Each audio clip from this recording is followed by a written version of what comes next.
काही दिवसांपूर्वी पण सांगितलं होतं की व्हिडिओमध्ये पण सुद्धा सांगितलं होतं की 1,56,800 क्रॉस झाल्याच्या नंतर 1,60,500चं टार्गेट आहे. तो 16 ऑगस्टचा व्हिडिओ होता. त्याच्या आधी पण मी व्हिडिओमध्ये सांगितलं होतं दिवाळीपर्यंत आपल्याला 1,82,000पर्यंत सोनं पाहायला मिळू शकतं आहे. चांदीचं सुद्धा सांगितलं होतं की पहिलं 2,52 एकदा क्रॉस होऊ द्या, पहिलं 2,42 तसं 2,42 त्याच्यानंतर 2,52 आणि दिवाळीपर्यंत आपल्याला जवळपास 2,80,000च्या घरामध्ये आपल्याला चांदी पाहायला मिळू शकते. मला काल बरेचसे कमेंट आले, शेट वर्षभराचं प्रिडिक्शन सांगा, वर्षभरानंतर काय भाव असू शकतो.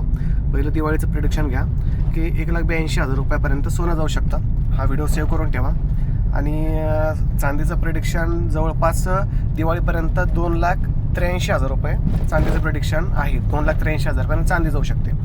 आणि सोनं आणि चांदी दोन्हीचे टार्गेट हिट होणार आहेत. तुम्हाला माहिती आहे बेदरी सराफ जे प्रिडिक्शन सांगतो ते खरं होतं.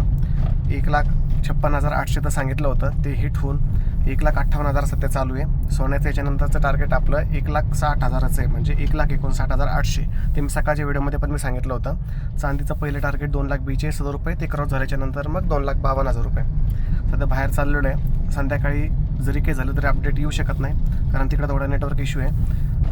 काय अपडेट येईल ती उद्या सकाळीच येईल. आता नमस्कार.